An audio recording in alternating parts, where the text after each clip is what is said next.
You're listening to CoBB, Conversations on the Business of Brands, with Sudeep Chawla and Sharan Raghavan.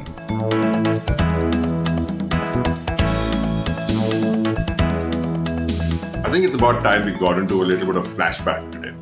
Okay. We've given out a lot of opinions, gyan, we've even showcased a little bit of disagreement between the both of us, but we haven't really discussed any first-hand experiences so far. Mm-hmm. And given that it's my turn to ask you questions, can we talk about something from your past, a case that you've done? Yes, we can. So what we can do, Sharan, is in one of the previous episodes, we spoke about please measure whatever you treasure. Right. So there is a case study that I usually refer to from my past experience from 2012, where I worked on this rebranding of a popular brand, Cadbury Dairy Milk Eclairs, into Cadbury Choclairs. So that is something that we can talk about. Sure, but even before we start, can I ask you, why would you rebrand it? Why was the rebrand required for you?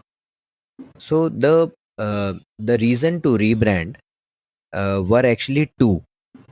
The first one was that since the time Cadbury was bought over by its multinational parent, one of their efforts was to harmonize all the brands across the globe. And they wanted to make sure that consumers, regardless of whichever geography they were based in, they should get a uniform and consistent brand experience, across the world. So therefore, they wanted the brands to be named as well as formulated in similar manner, so that if anybody eats an eclairs in UK or South Africa or China in India, they should get the same. They should get same or similar experience. So Okay. that is where it was coming from, and this brand was actually called Choclairs in China, where it was, which was the one of the biggest geographies in the world for Choclairs. So that was one of the first initiation from there.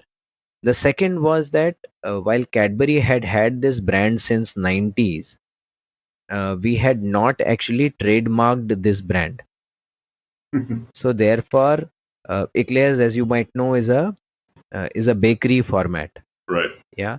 So we had not trademarked it. So therefore, by my last count, we had some 30 plus unbranded as well as branded eclairs in the market. Wow. Yeah. And from all sorts of players. So Parley, Buffetti, any and every. But I think every brand has an eclairs in the Cadbury Yes. segment. Yes. And and the brandless eclairs are dime a dozen. So therefore, we also thought that whatever we were doing to create category, to advertise, etc., was actually helping a lot of the other players in the category. So therefore, we also thought that it was an opportunity to possibly rebrand ourselves and make sure and insulate ourselves from the from the other efforts within the category. And hence, for these two reasons, we decided to rebrand. Awesome. So, given that you already decided to rebrand, and it wasn't necessarily, what do you say, a brand refresh that was being triggered by the market. When it's a corporate decision, what were your next steps? So, to tie back to the topic of the case, saying, what did you measure before you started taking actions on this? So one of the things that we decided, Sharan, was that since we wanted to rebrand, just the fact that we are rebranding possibly wouldn't have been a news enough for consumers. Right. So therefore, within the India team, we decided that we wanted to make it a rewarding experience for the consumers. Once we said that we wanted it to be a rewarding experience, one of the first levers for us was to see if we can improve the product. Yeah. So therefore, we went deeper into the product and we said that what do consumers like and what do they not like. So what they liked was that the taste of the chocolate inside. That is something that consumers uniformly like about eclairs and now Choclairs. Most of them also believed that it was Cadbury Dairy Milk, which it wasn't, but it still was quite tasty. Number two, people like the burst of the chocolate. The fact that you chew through the caramel and suddenly the chocolate bursts out. Yeah. And we had done campaigns in the past to showcase that burst, chocolate ka meetha bomb. And the third thing that people liked was the engaging caramel shell. You know, the shell that goes around the chocolate, it is made up of caramel, and people used to like engaging with it because it was slightly sticky Mhm. and it was sweet and it would dissolve slowly in their mouth, and so therefore they liked that feel of playing with the shell before the chocolate comes out of it. And nobody knew the exact amount of pressure that you needed to put onto the caramel to get the chocolate out, and that was the delight every time they had it. What did they not like? Now what did they not like was, one of the first thing was stickiness of the caramel. Okay. Now the same But thing I which thought used that's to, what they were playing around with. yeah, so that was the dichotomy of it. Hmm. Number one, caramel was like unwrapping the pot of gold. The pot of gold was the chocolate inside, and the caramel was the wrapping around it. So they liked the process of unwrapping. But Hmm. during that process, if the caramel used to stick inside their teeth, that is something which made the process more slightly unpleasant. Right. Yeah. And this caramel was quite sticky. Right. So much so that people who used to get their root canal done and kids who had slightly weaker teeth, they were specifically advised by dentists that please don't eat eclairs. Right. Yeah. So therefore, dentists were one of those people who were our category inhibitors, if I may call them that. Yeah. Of course. Yeah. And the second thing that the consumers didn't like was the small size of the candy. With time, with product costs going up, the candy grammage had dropped. In fact, when I had joined the company, each candy was about 5.4 gram. Okay. By the time I exited the brand, we were talking about bringing it down to about 4 gram, 4 or 3.8 gram.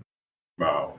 So within that, what, about 6 years or so, the Hmm. candy had lost roughly about 40%, or rather 30% of its weight. Right. So that is something which the consumers didn't like. Mm. Yeah. So therefore, one, we went to the product truth. What do people like? What do they not like? Then, Sharan, we started making choices. Okay. And between the choices were clear that you delight a consumer by either accentuating what they like or removing what they don't like. This is where my first testing or my first set of data came in handy. Cadbury had what they call as brand track. Right. Yeah, you would remember. And Hmm. brand track had measures from consumers every month. And those measures were at three levels. They were at salience level, they were at mind measure level, and they were at behavior level. Which means that we knew how salient our brand was, how how much was the consumer recalling our brand in an aided or unaided manner. We also knew from mind measure side what are the key associations our brands have. And number three, from a behavior side, we also knew that what was the intention to purchase and what was the claimed purchase behavior the last time they went to the market. Right. So Yeah. we had brand salience, Mm-hmm. we had mind measures, Mm-hmm. and we had behavior, where Correct. we said what did they claim and what did they actually do in the market when they were buying. Actually means again same thing. So they would possibly tell you what is my intention to purchase the next time I go to the market, and they will tell you which was the ITP, and then they tell you what did I buy when the last time I went, which is again claimed, which we used to call as operational share or op share. Got And it. ideally, your operational share should be very closely correlated to your market share. Right. Yeah. So that those are the data points that we had. Hmm. Now, by cross correlation, we could find that whenever an R association with, for example, burst of chocolate went up, did the sale go up or not? Similarly, when the association with stickiness of caramel went up, did the sale go up or down? Yeah. The So mind therefore, measures, you mean? yeah. So therefore, you could pick up some mind measures. You could pick up some behavioral measures, and you could do regression analysis Right. to find which of these factors seems to be impacting the sale of the product in a positive or a negative manner. Got it. Yeah, Can you just clarify the difference between operational share and market share, just so that the listeners can make up sure, the difference? sure. So market share usually is given by you, some agency like a Nielsen, Hmm. or you can estimate it yourself. If you exactly know out of the overall category sale, what is the sale that is being done for your brand. So if the Right. category sells for $100 and your brand sells for 40, your brand sells 40 rupees and the category sale is 100 rupees, therefore your market share is 40%. Correct. Now operational share is where you ask a consumer to tell you the last time they went to the shop, what did they buy in this category. Hmm. Ideally 40% of them should say that we bought you. Right. Yeah, so that will tell you that okay, your op share is 40% Hmm. and your market share is also 40%. So unless there is tremendous amount of overclaim and underclaim uh, within the research, ideally market share and op share would match, Hmm. unless you have a small set of very very heavy consumers. Hmm. So therefore what will happen is they are consuming copious amounts of your brand, Right. and therefore your value market share, because earlier we spoke about 40 rupees out of 100 rupees, your value Hmm. market share might be higher, but operation share is transaction market share, your transaction market share might be lower. Correct. Yeah, so that is how they can be correlated to each other. So op share is transaction market share claimed by the consumers, and market share obviously is value market share, as is provided either by one of the agencies or estimated by you. Got it. Yeah. Okay. Getting back to the case now, Yep. I think you've made it very clear about what operational market share is and the actual market share.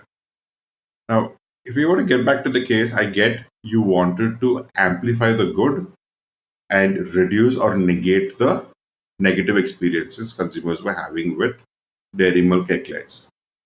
So, what was the plan of action? Hmm. So therefore we said we will be able to do only one of those. Either we can amplify the good or we can remove the barrier. We might not be able to do both. Now, Sharon, when I spoke to you earlier, I said there are 5 things. 3 of them are liked by consumer, 2 of them are not liked by consumers.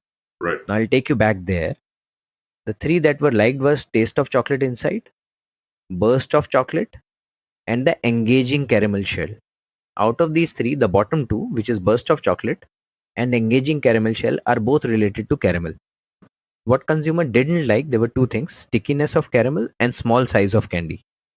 Again, stickiness of caramel is again related to caramel. So if you look at it, out of 5 things, 3 are actually related to caramel just by visual observation. Yeah. Now we went back to our brand track scores and we said, let us do regression analysis. And the analysis that we used was something called Jacquard similarity analysis. Okay. Our viewers can look it up on internet. It is a type of regression analysis which gives you a coefficient, and that coefficient tells you what is the proximity of correlation between the 2 variables that you are studying. Okay. So one variable was caramel is sticky, and the second variable was intention to purchase. Yeah, we of course ran it against the size of candy as well, Hmm. but the Jacquard analysis told us that the proximity of relationship between stickiness of caramel and intention to purchase is very close. The more you make it sticky, the intention to purchase drops. Yeah, so therefore we said, okay, we have found our solution, which is we have to treat the stickiness of caramel. Yeah, so therefore Jacquard similarity analysis told us this. Brilliant. I think that's a very, very while the name can sound a little intimidating, We'll leave the links in the show notes so that people can actually look up what Jacquard analysis is. But I think it's very commonsensical that how you had these 5 points attributed 3 of those 5 to caramel. And within that, how you manage to link up or look at the correlation between the different aspects of what caramel is doing within eclairs and then decide to take action. You're listening to CoBB, Conversations on the Business of Brands. Your hosts are Sudeep Chawla, marketing practitioner, business leader, and educator to advertising and marketing professionals, and Sharan Raghavan of Vitriol Innovations, consultants to consumer-facing brands and businesses. For more information, go to cobcast.net. If you find this podcast helpful, please help us by telling your friends and rating us.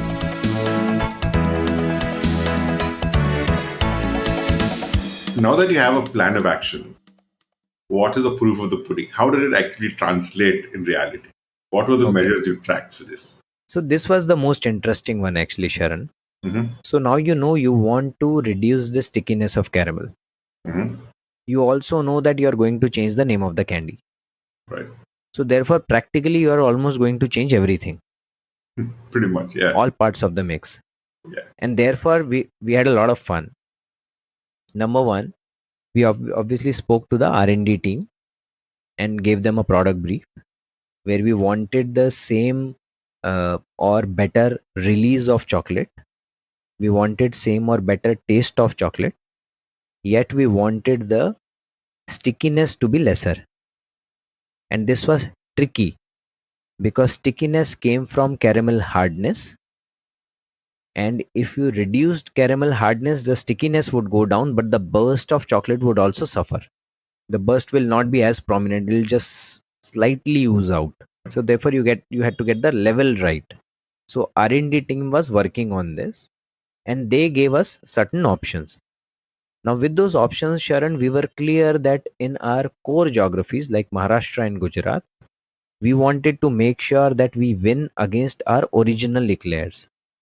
Okay. And in our competition geographies, for example, a Coimbatore or a Madurai, we wanted to win against our next competitor, which is Candyman Eclairs. So therefore, what we did was we undertook quantitative research, first with the product, where we said that let us compare this against original eclairs, let us compare this against competition eclairs in relevant geographies. And what did we compare them on? We compared them on stickiness of caramel, release of chocolate or burst of chocolate, softness of caramel, and overall liking for the toffee. And that is how we measured, very simply. And it was a blind test, so they didn't know what toffee were they eating when.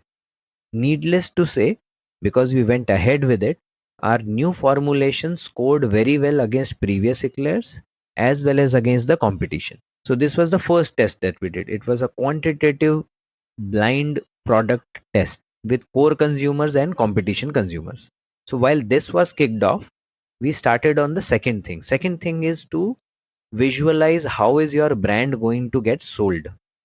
There are two parts of my brand, what would I call as livery or packaging, which become very, very critical.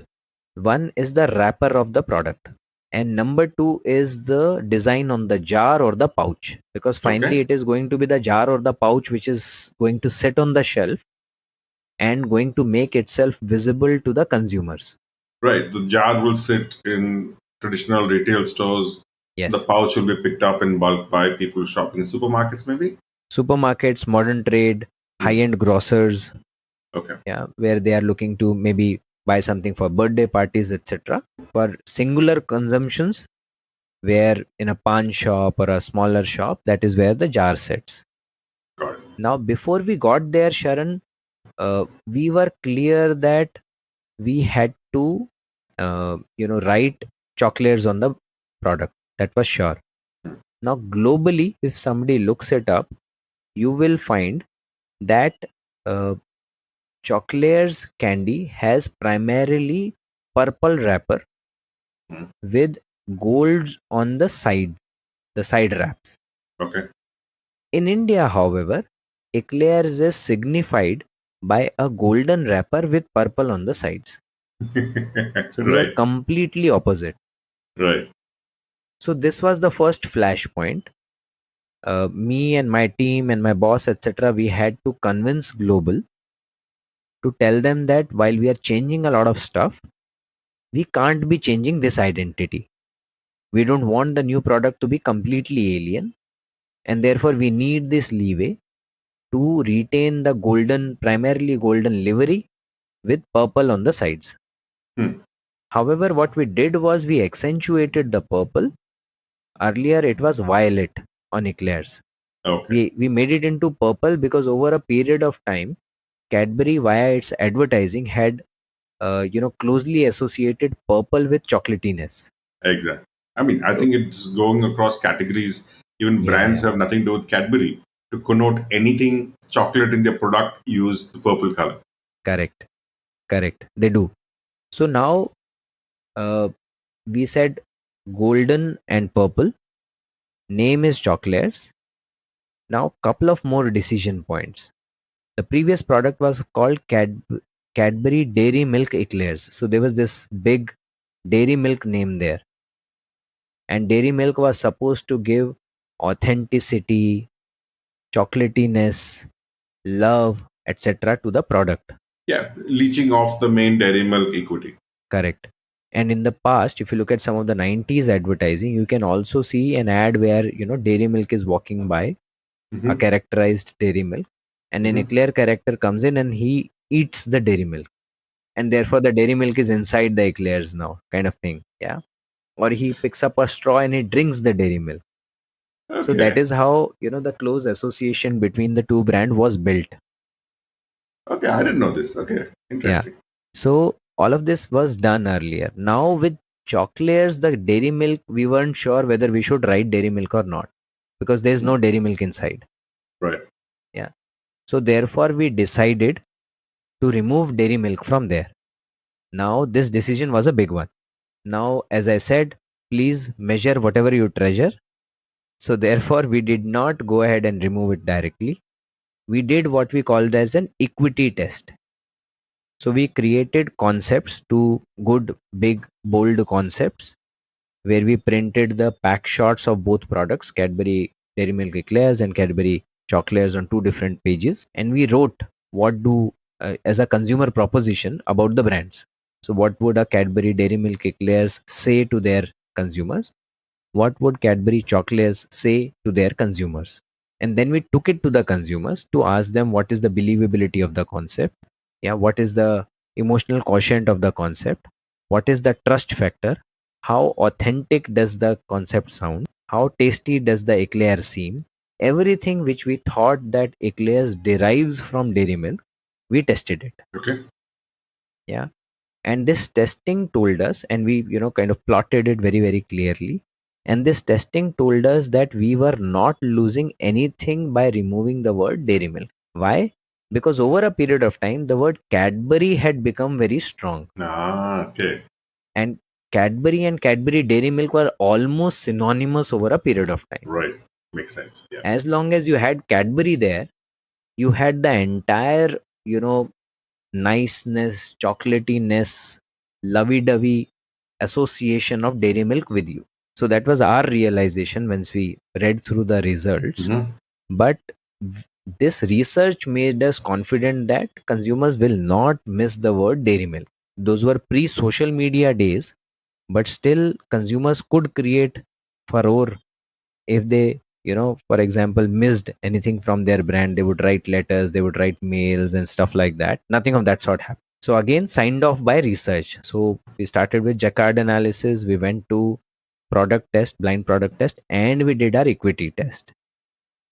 Now with this equity test in our hand, we made one more significant shift, Sharan. Mhm. Now in the packaging side, our previous pack was majorly purp- I would say violet. It had eclairs written, and there's a whole lot of violet. We changed it significantly to Cadbury purple to showcase chocolatiness, to showcase product credentials of our new candy. So therefore, not only were we making a change to the product, not only were we making the change to the wrapper of the product, but we were also making a change to the secondary packaging. And then again, Sharan, same thing. Please measure whatever you treasure. So we measured it again. So there's this test which is called simulated shop test that we did.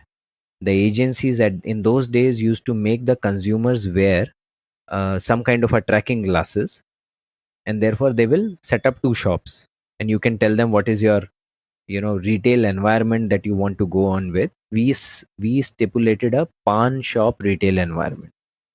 Okay, so you So in a pawn shop, a proper pawn shop for consumers they to the shop. recreated two pawn shops. Wow. One pawn shop with all the brands plus eclairs there. One pawn shop with all the brands with choclairs there. And the consumers didn't know what they were looking for.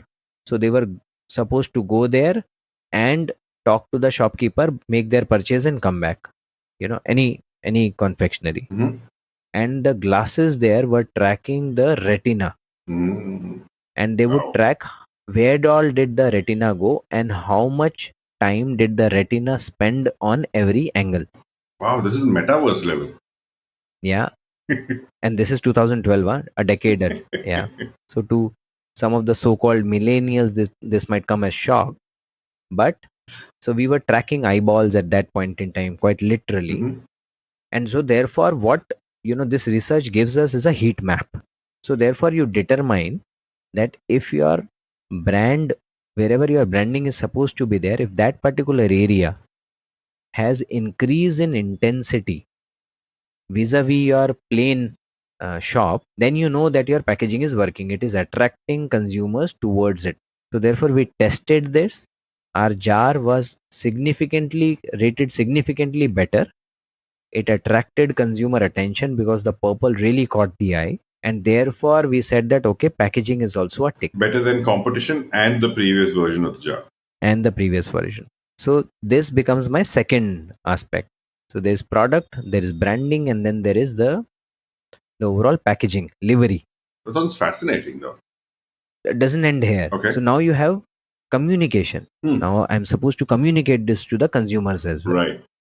Therefore, I have to make an ad and stuff like that. But before you make an ad, our proposition was very clear. We are talking about less sticky caramel. We're reducing caramel stickiness. That's consistent. So we said that, okay, before we make an ad, how is it that we communicate this to people? There are various ways of doing so. You can communicate that it is less sticky and therefore more pleasurable. It is less sticky and it is more chocolatey. Yeah, there are various angles that we can take. We made certain concepts with the new branding and tested it with the consumers. Again, same, printed it, tested it, etc., etc. Then we said that, okay, broadly, just saying less sticky does the job. We don't need to layer the chocolatiness, etc., on top of it. That is what the concept test told us. Okay. So therefore, we went ahead and spoke to our agency and said, okay, now let's build a creative layer on top of it. And there were number of creative layers they came up with. We of course wanted to take up the humor angle here, and we thought that that works very well in this category. But the humor could be evoked in many routes, in multiple ways. Yeah. So one of the ways was to say that why can't we repeat this message over and over again? Yeah, just have an ad where over a space of 30 seconds, this message that declares is less sticky can be repeated 7, 8, 10 times. Therefore, that is the only thing that the consumer takes. The other one was, can we do a smart elec communication of it? Something like what Fevicol does. Fevicol makes everything stick. Caramel makes everything unstick. So there was the unstick route. Yeah. Yeah. So we made two animatics. And animatics is a 2D animation that you make with whatever best creativity you have. Right. And then we went and tested it. So therefore, two pieces of testing happened within consumers. First, the concept test, and second, basis the result of the concept, we made animatics and we tested them. And therefore, your repetition route, really ticked all the boxes. And therefore, that is what we went ahead with when we aired our communication. I will drop the YouTube link of the communication in the show notes. Yeah. So therefore, we went through 7 tests to arrive at the proposition, Sharan. Wow. Wow. First was Jacquard analysis. Second was the blind product test. Third was the equity loss test. Fourth was the simulated shop test. Fifth was the you know branded concept test. Sixth was enigmatic testing. Yeah, before enigmatic testing there was the communication test, and then there was the enigmatic test. So 7 tests we went through, and therefore we put out the package in front of the consumers and the dealers, etc., etc. Well, I think it's not just about the technology that you use, which can be very fascinating, but it's also about the rigor that goes in to changing Hmm. something so small of a brand. Well, it started off small, then became the entire brand, product, and everything. But it's amazing how much research has gone into this. Yeah. But if we were to do this for a startup, which is primarily the audience we're talking to, this does not seem remotely viable for a startup to do because there's so much research. I assume there's so much expense attributed to it as well. Yeah. So, what can a startup do in their endeavor to test something before they actually hit the market? So it's not just expense, Sharan. This exercise also was a year worth of exercise. Yeah. So for a startup, I think money as well as speed to market both are very critical. So therefore, this has to be understood in the right context. When I took over the brand was already 300 crores. Yeah. So to relaunch a 300 crore brand, you have a significant responsibility on your shoulders. Now, from a startup point of view, there are 2 or 3 things that I'll say to them. Number one is, what you should take away from the example is that building your consumer and shopper proposition is very important. So if you have excellent feel for the consumers, you will be able to build it very well, and you don't need to do a lot of formal testing like I did for Eclairs. Like I had said in my previous podcast of please measure whatever you treasure, you can take Darshan Patel's example and go meet the consumers yourself.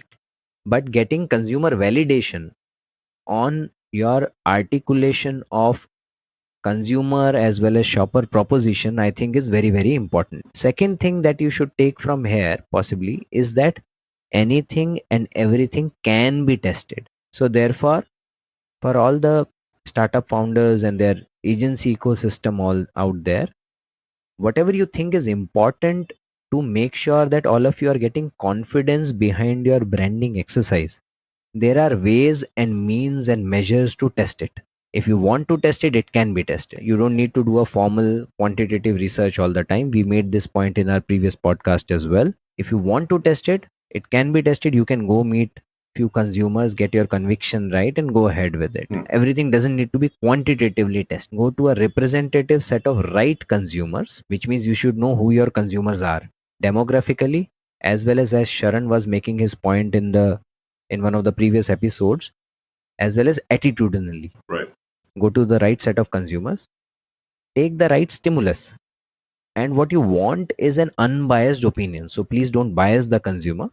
Yeah, if you do all of this, I think every startup founder would find 2 or 3 things within their branding journey which they definitely want to test, and therefore I can give them confidence that this can be done. I think that gives a lot of perspective to say what you can do. It also tells you how you can work around, because it's more about the intent to measure than the methods and the expense and the time you invest in it. It's more the thinking behind the measurement that's more important than the other frills attached to it. I think that makes perfect sense. But I'm going to do this today. I'm not going to summarize. I want to ask you, in this case study, in this relaunch of Dairy Milk Eclairs as Cadbury Choclairs, what were your learnings when you did this? So one of my 2-3 things, I will tell you about a couple of my learnings, and I'll also tell you a mistake that I made. Okay. Yeah, and all the listeners out there, when they look at the film, which I will put in the show notes, they'll also be able to find that mistake. It's not so hard to find. Awesome. Yeah. So from a learning perspective, one of my key learnings that I took away from this exercise was don't second guess consumers. Mhm. You don't need to. Yeah. Although at that point in time, I thought I was the consumer. And so therefore, in my head, whatever I was thinking about the brand was something that possibly was right for the consumers as well. But consumers surprised me many a times. For example, the stuff that I told about dairy milk removal, that was something that we were really making a big deal in our heads. Honestly, it wasn't. Consumers weren't bothered. Cadbury was doing the job for them. Right. So therefore, rather than second guessing consumers, go ask the consumers themselves. They will tend to surprise you from time to time. Mm. So that was the first thing. Second was just the whole plethora of research tools and research methodologies, etc., available. And therefore, my conviction in saying that if you want something tested, there are enough and more methods and means and tools and measures available to do that. Yeah, it's all about the intent and your urgency and your need to test it. Right. Now about the mistake. Mhm. So all of you might remember that the proposition was that we have made caramel less sticky. Now the ad that we made was a courtroom of a yesteryear's era, Mm. where there is a hearing being done, and there is this villain who is sitting amongst the audience and is kind of intimidating all the witnesses who are standing in the witness box, and the only dialogue that is being spoken about, and so therefore there's this barrister who starts the ad Mm. and says, "Milord, मेरे काबिल दोस्त ये कहना चाहते हैं, Cadbury eclairs बन गया है कैडबरी चॉकलेट्स, और अब ये चिपकता नहीं है." So the Milord looks towards the witness and the witness says, "Milord, Cadbury Eclairs बन गया है Cadbury Choclairs और ये चिपकता नहीं है." So the every dialogue there, in all seriousness, is being said, and this is what is being repeated. And even the typist, the stenographer of the court, is also typing the same thing. Cadbury Eclairs बन गया है Cadbury Choclairs और ये चिपकता नहीं Mm. है. And all of this is happening. So therefore, we really went gangbusters on the repetition route. I think there are about 12 or 13 repetitions in the ad. So by the time you end the ad, this is what is coming out of your ears and nose and every other orifice. So the mistake that we made in our enthusiasm was we said that Cadbury Eclairs बन गया Cadbury Choclairs और ये चिपकता नहीं है. Mm. While the message was it has become less sticky, we made it non-sticky in our communication. Mm. So we were clear what we wanted to say, but in our enthusiasm in creating a simpler communication and making it more effective, etc., we ended up giving the wrong proposition to the consumer. Yeah, so that's a mistake that can happen despite doing 7 researches and all of that. So as they say in Hindi, "Savdhani hati durgatna ghati." So you have to be careful with all of these things, and whoever is the marketing guy there has to maintain his or her sanity throughout the process to make sure that you don't make such mistakes. I think that's a brilliant point, because objectivity is something marketers can pride ourselves on, but very subconsciously lose it. And I think the point you made earlier, as marketers or brand managers, I think it's important to realize that we are not necessarily our target consumers. And I think Hmm. that is what is the first delusion of objectivity for any marketer. And I mean, while we can say it, I think all of us are guilty of thinking on behalf of the customers or the consumers. And I think that is also a very, very vital point in saying why we need to measure and why we need to be very objective about the decisions we're making on the brand that we're working on. Yeah. I think that's brilliant, Sudeep. I think you've gone into the qual, and how you keep the consumer in context all through when making even the most smallest or the biggest decisions on the brand, and not necessarily leaving it to an office debate to decide. I think that is what we should take away from this, and I think it's brilliant. And I think we should do this more often. The case study itself has been brilliant, and I think the way you explained it has been so detailed. And I'd love to hear more case studies, but Is there some place our listeners can come to hear you speak more about these things? So okay, so I teach couple of courses with this startup called Growth School. Mhm. So if listeners go to growthschool.io and go to the list of mentors, they should be able to find me there. Mhm. What I'll also possibly do is put up a link to my courses in the show note. Right. And that is where I usually talk about, not just this case, but all the principles that got applied in this case, Right. which is about crafting a proposition, thinking about it, what are the frameworks that can help you do that, etc., etc. Mhm. And then obviously the course also gives them an opportunity to interact directly with me, and therefore they can talk to me about specificities of their and endeavors and their context, and if required, take my point of view on that. Right. Right. That's brilliant. I think everybody is going to be lining up for these courses because they've heard at least a sample of what I've heard today. And I think it's mind blowing with the simplicity and the clarity. I think it's Yes, brilliant. thank you. Thank you so much for the time, Sudeep. Thank you for listening to CoBB, Conversations on the Business of Brands with Sudeep Chawla and Sharan Raghavan. Subscribe and learn more at cobcast.net. That's CoBBCAST.net.